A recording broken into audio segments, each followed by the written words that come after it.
Hey everybody, and welcome back to Happily Hester After. What's up? So today we wanted to talk to you all about how to handle rejection. Rejected! Rejected! Yeah, you just got rejected. R-E-J-E-C-T-E-D, rejected. It sucks. It does. It hurts. But you have to get over it.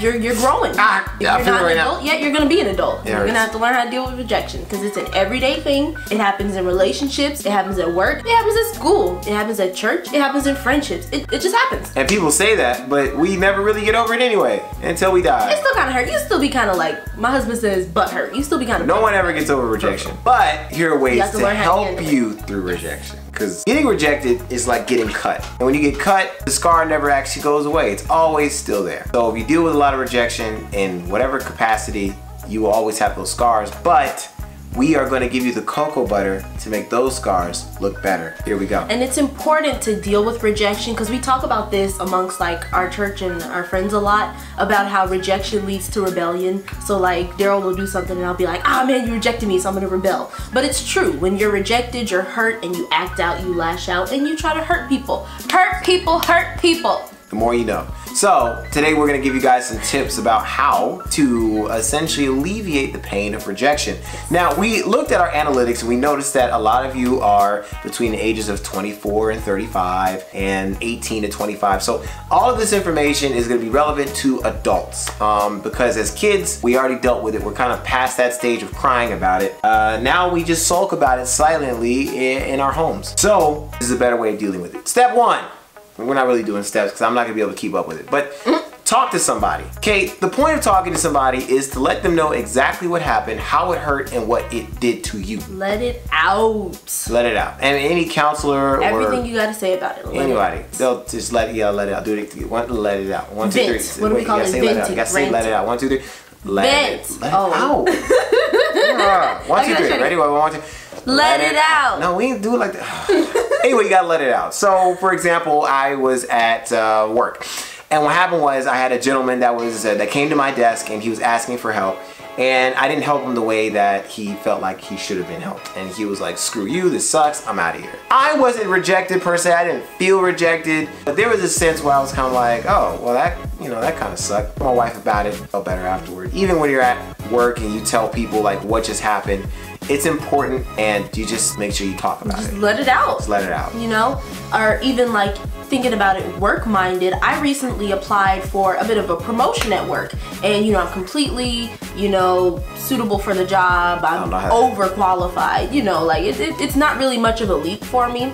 And so it was this whole thing, and basically they were saying that, they wanted me for the position. They spent a lot of time like arguing and talking about it. But the only problem was that I wasn't able to be available on a certain day they wanted me to be available. They wanted me to be available on Sundays, and I just, I'm not, because I have to go to church.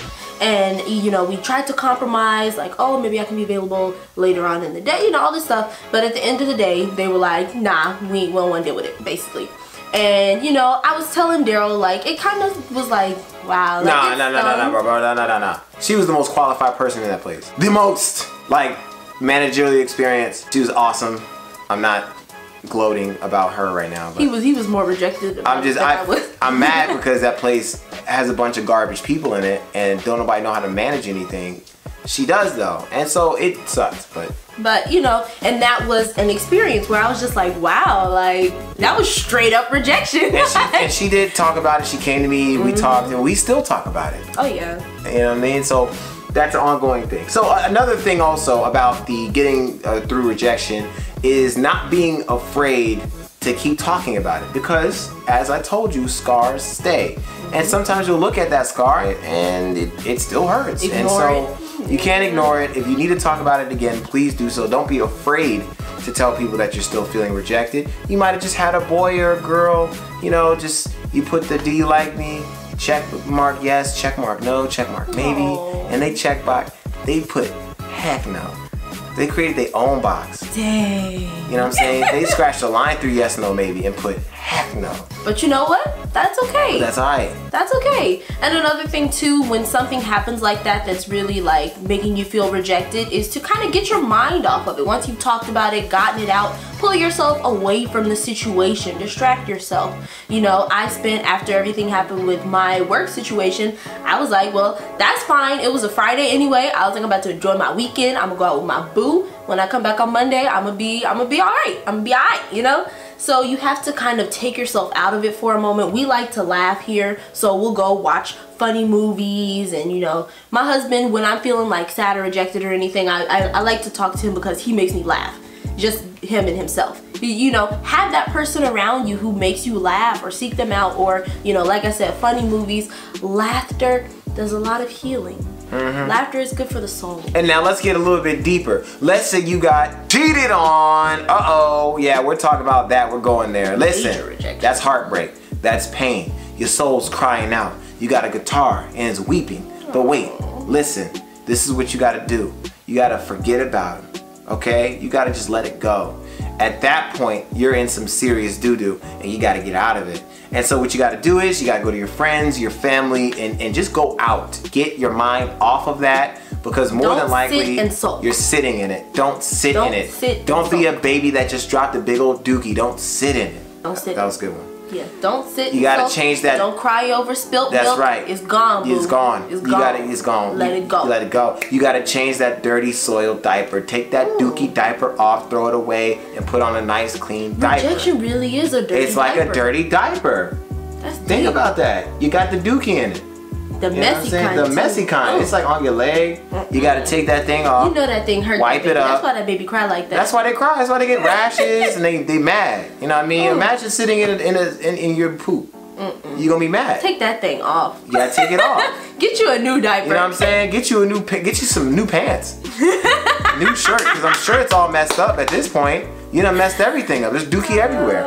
This analogy's gone way too far, but the point yeah, is... we're getting too deep into the point is, you gotta let it go. Yes. I mean, that's it. There's really not much else to say about rejection. You gotta just go. You know, get out of there. And don't be afraid to move on. Don't be afraid to let it go. Sometimes when you let things go, that's how better things can come for you. How can God bring you something else when you're still stuck on the old thing? Your eyeballs are perfectly white. Anyway, once you let it go, that's what's the important part, man. Let it go. Anyway, guys, we appreciate you guys watching this video. We really don't have any more advice, because that's basically it. That's the two biggest things. Those are the two keys. Talk about it, let it go. Getting through rejection. Yes. Yes. Healing the scars of rejection. Putting that cocoa butter on that. Get rid of that dookie diaper. Take it out. Throw it away. Let it go. You know what I mean? Anyway, thank y'all so much for watching. Just, you know, comment below if you have any questions or concerns. Comments, any of that. Let us know your rejection story and how you got through it. If you want some scriptures, you know, comment below. We can give you some. We'll find some for you. We're going to flip through that little Bible real quick and find you some encouragement. That's another thing to get through rejection. Read the Bible. That's right. And make sure you guys subscribe. Most importantly, we're almost at 400. 400 subscribers. We're almost there. And once we do get there, we'll be having a little special surprise for you guys. So make sure you subscribe. Tell your friends to subscribe. Tell your mama to subscribe. Tell your daddy to subscribe. Just for no reason. They don't know why. They don't know why. It's free. You ain't got to pay for subscription. Everybody subscribe. So thank you all so much for watching this. We hope you have a great day. And God is good all the time, and all the time. God is good. Lord willing, we'll see y'all next time. See you later.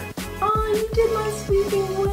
It's whack, but you know, I'll give that one to you for right now. Perfect.